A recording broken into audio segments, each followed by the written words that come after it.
Oi, pessoal, como é que vocês estão? Tudo bem? Espero que estejam bem, em casa, estudando e fazendo os nossos PETs, nossos planos de estudos tutorados.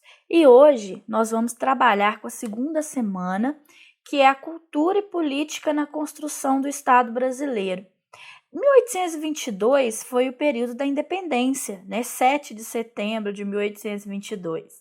Passando por todo o Império, Brasil, monarquia, período monarquista, onde tivemos um monarca, um rei, no caso Dom Pedro I, período regencial, que eram as regências, e o segundo reinado com Dom Pedro II. Até o período republicano, a República Velha, que vai até 1930, 1930 foi a subida de Vargas ao poder, tá bom? Então, isso é um momento muito interessante da gente estudar toda a construção cultural, política desse Estado Nacional brasileiro. Foi ali que foi gestado a ideia de nação, tá? Então, vamos entender aí os conceitos de monarquia e república. Monarquia é quando uma pessoa, por uma questão, ora divina, ora por uma questão hereditária, assume o poder.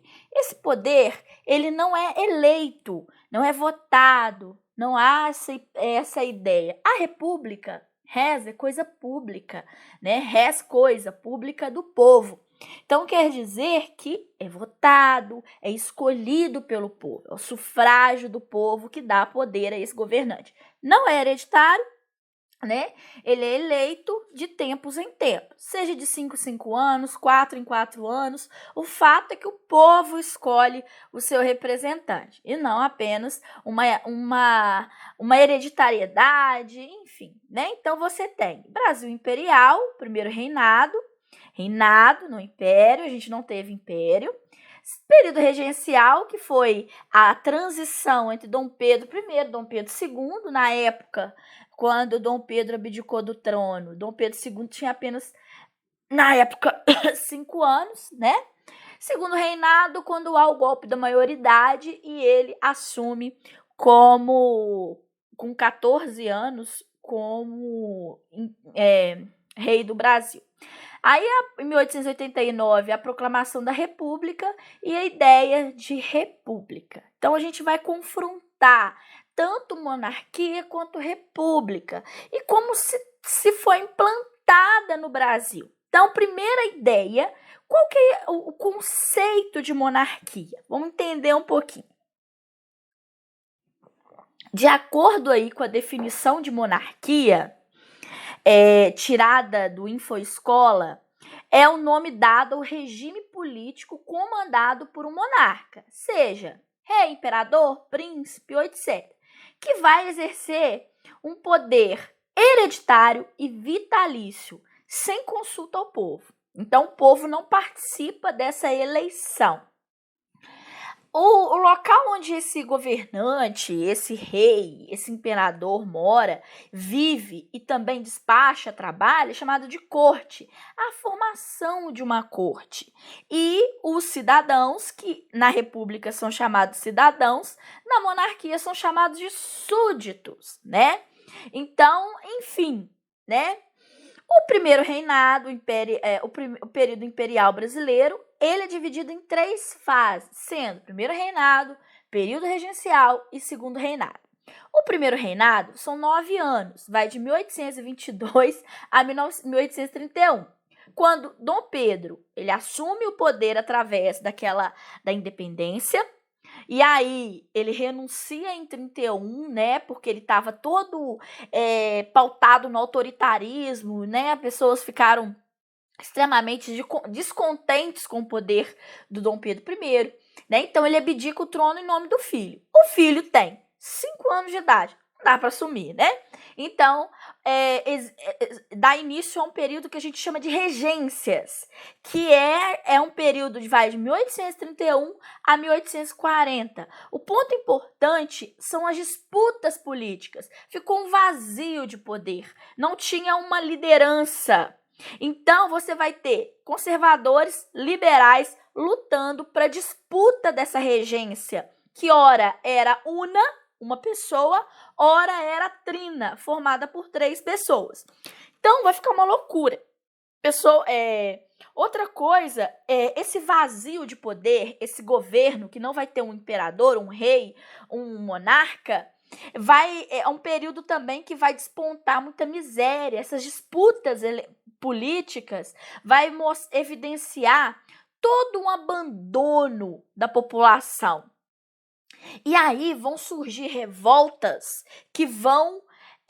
O período regencial é muito marcado por muitas revoltas de cunho popular. Por quê?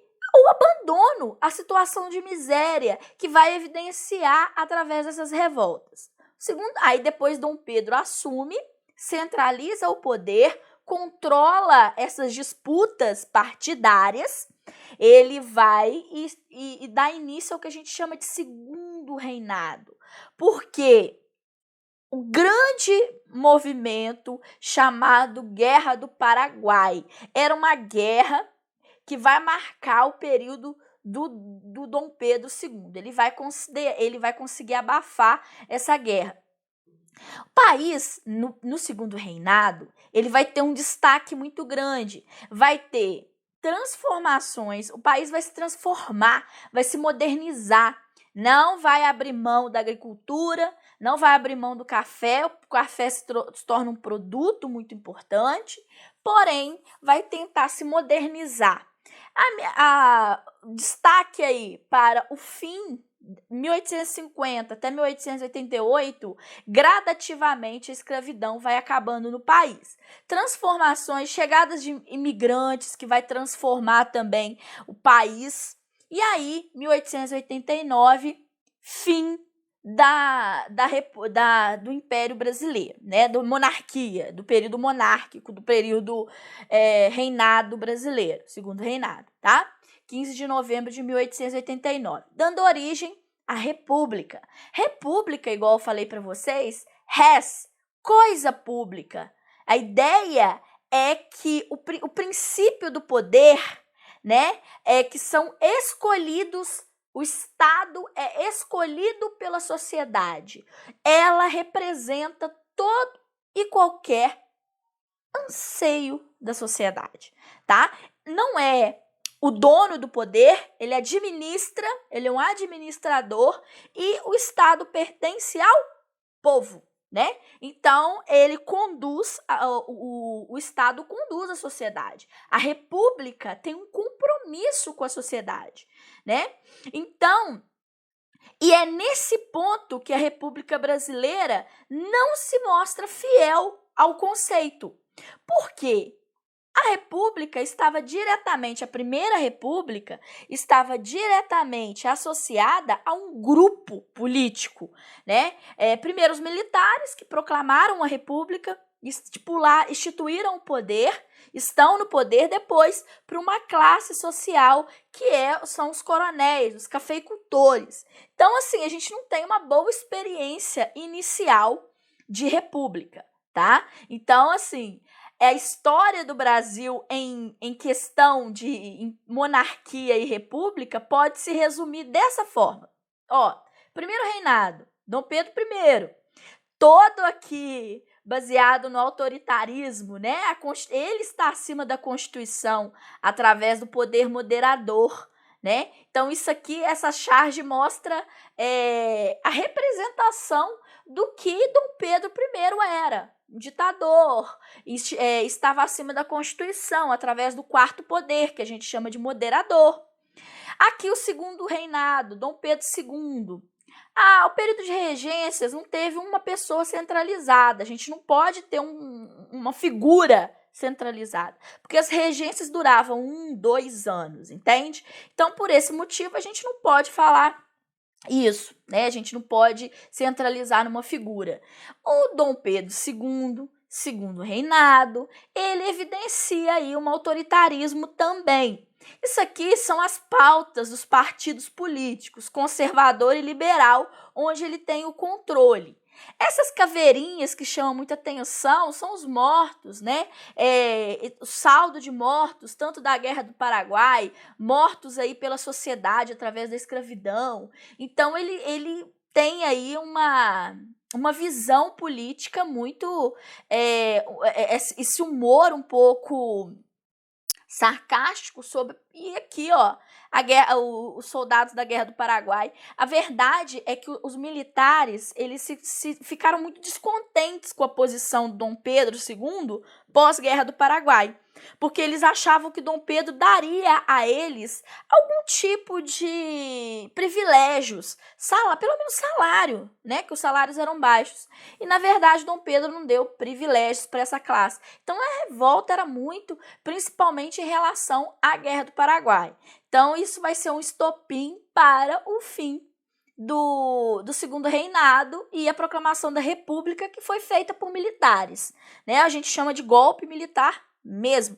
Então, vamos falar um pouquinho sobre as atividades do nosso plano de estudos tutorados, tá? E a primeira atividade fala sobre o período de regências. Lembra que eu falei para vocês que foi um período assim de 1831 a 1840, que era muitas revoltas, uma mudança de poder, ora conservador, ora liberal, né? Assim, falam que foi uma situação meio caótica, que o Brasil é um vazio de poder que eles falam. Então, vamos ver sobre esse período regencial. As revoltas do período regencial não se enquadram em uma moldura única. Realmente não se enquadram aí numa moldura única. Elas tinham a ver com dificuldades da realidade cotidiana, né? As incertezas da organização política.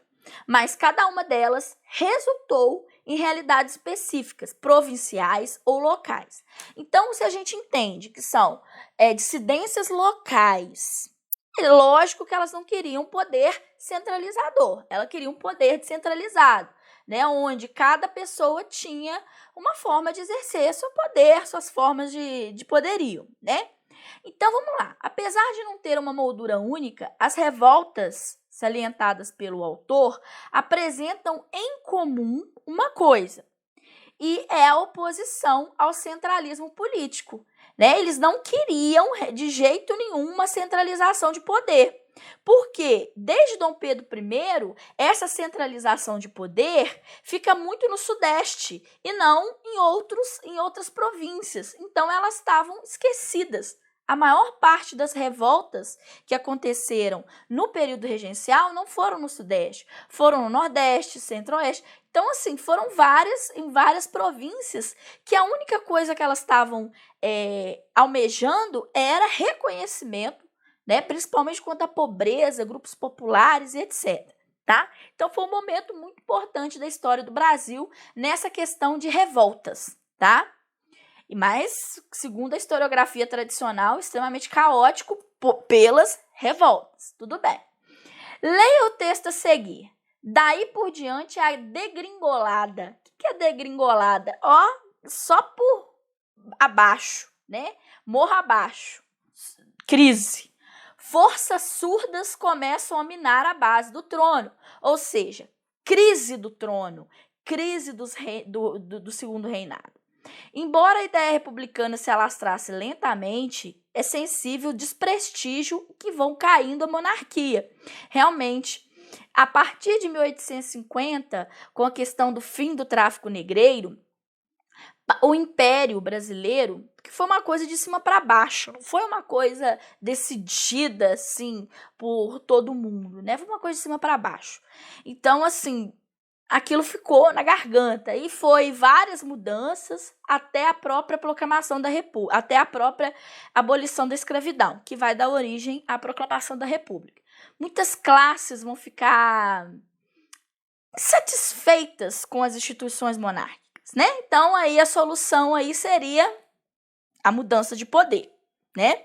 Então, a pergunta é o seguinte: identifique as instituições monárquicas mencionadas no texto e explique as razões, vou até fechar aqui, que culminaram no processo de desgaste político no fim do século XIX. Então, quais as instituições que estavam desgastadas aí? As instituições que estavam sofrendo esse desgaste, com certeza, era o imperador, que era uma instituição política, né? Então, vamos colocar aqui no número 2. O desgaste estava na coroa. No caso, é o imperador, né? Que sofria, que era incapaz de promover um diálogo com camadas populares, por exemplo, o grupo de militares, né? Porque eles foram responsáveis pela proclamação da República. E aí nós já explicamos. Então, o imperador, extremamente desgastado, né? Que era incapaz desse diálogo, né? Porque ele usava muito poder moderador, e que era do seu pai, mas que ele soube usar muito bem, tá? E ele não dialogava mesmo com a população e muito menos com, por exemplo, os militares, né? Então, isso ficou um pouquinho desgastado aí, essa figura do Dom Pedro se tornou um pouquinho desgastada por esse motivo, a falta de diálogo. E isso era a mesma coisa que o pai dele, tá? Ele sofria muito com isso. Apesar de uma pessoa extremamente culta, conhecida, né, trouxe colégios, faculdades, instituições de ensino, valorizava a educação, ele era incapaz de travar esse diálogo aí social com as camadas populares e também com os militares e também depois com a classe dos fazendeiros, né? Porque ele aboliu a mulher dele, não, a filha dele aboliu a escravidão e não dialogou com essas classes, né? Aboliu, pronto, acabou, e aí o desgaste foi completo, tá? Fora outras, a igreja, enfim, a igreja também sofreu com a questão religiosa, né? E aí vai uma outra crise, um outro problema, né? Então aí acabou. Tudo que apoiava a monarquia é contra. E aí os militares deram o golpe, né? O golpe militar aí, que foi a proclamação da República, beleza? Então, para frente. Número 3. Assinala-se, portanto, este período que se inaugura com a segunda metade do século passado, no caso, do século XIX, não o XX, né? O século XIX, pelos primeiros passos da modernização do país. Vou até abrir um parênteses aqui. 1870 foi marcado por um início de umas discussões políticas que queriam modernizar o país. Naquele momento, eles também, esse grupo dos modernidades, a geração de 1870, era uma geração que também via um desgaste na monarquia. A monarquia representava atraso, né? E eles queriam modernizar o país, né? Então, a velha estrutura colonial, varridos os obstáculos que antepunham o progresso, entra numa fase de remodelização.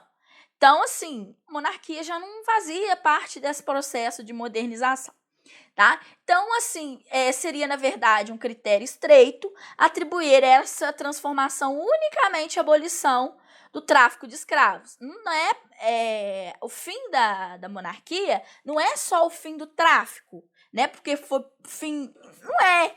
É uma tentativa de modernizar o Brasil como um todo. Então, essa ideia abriu uma série de discussões que dão a essa questão, né? Então, olha só, ele abriu para o nosso período franca prosperidade comercial, que também discutiu-se também sobre a questão da prosperidade comercial, tá? De acordo com Caio Prado Júnior, a abolição do tráfico de escravizados está relacionada ao quê? O que vocês acham? Ao processo de modernização da sociedade brasileira, né? Letra B aqui, mas essa letra A que nem existe. Na verdade, seria a letra A, né? Isso aqui tá meio complicado, né? Tá meio desformatado. Mas tudo bem, a gente continua na vida aqui, tá? Então, ao processo de modernização da economia e da sociedade brasileira. Começou, né, a questão importantíssima de vamos tentar modernizar o Brasil, a monarquia não combina mais com a modernização, o tráfico, vamos abolir o tráfico com uma questão uma retrógrada, né? Mas eles achavam que era obrigação da monarquia sustentar essa modernização, tá? Então, enfim, né? E aí não deu muito certo, não. E aí por isso que a monarquia acabou. Número 4.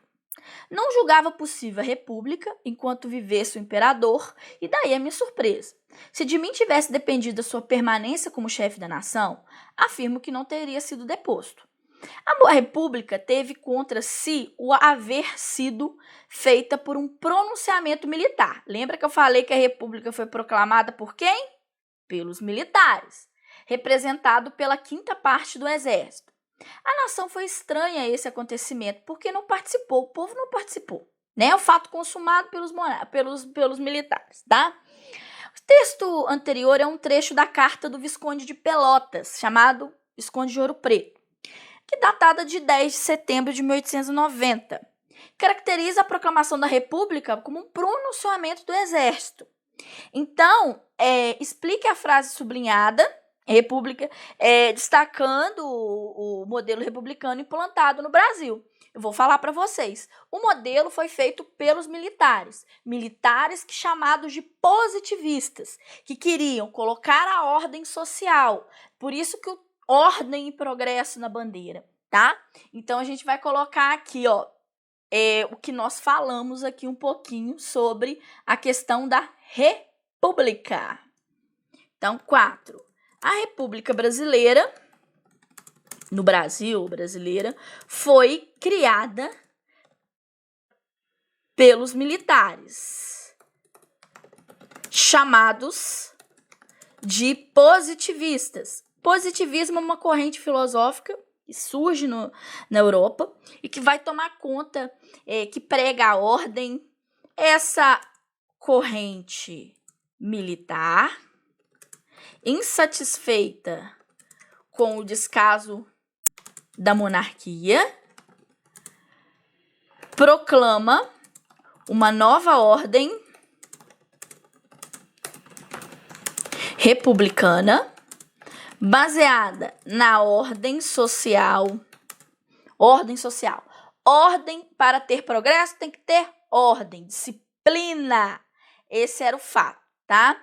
Então, vou deixar aqui mais destacado, né, pessoal, copiar aqui. E é essa questão. República do Brasil foi criada pelos militares, chamados de positivistas, né? Era a alta cúpula dos militares, que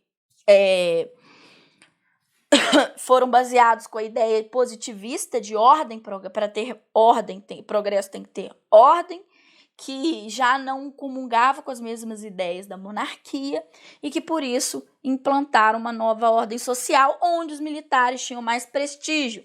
Tanto é que o Deodoro foi o primeiro presidente republicano, seguido de Floriano Peixoto, tá? Então, é isso, tá? Nós corrigimos aqui as 4 questões da semana. Qualquer dúvida, vocês podem tirar comigo no chat, estou à disposição de todos, tá bom? Um grande abraço e até a nossa próxima aula, se Deus quiser. Todo mundo saúde, fazendo as atividades, tá bom? Um abraço.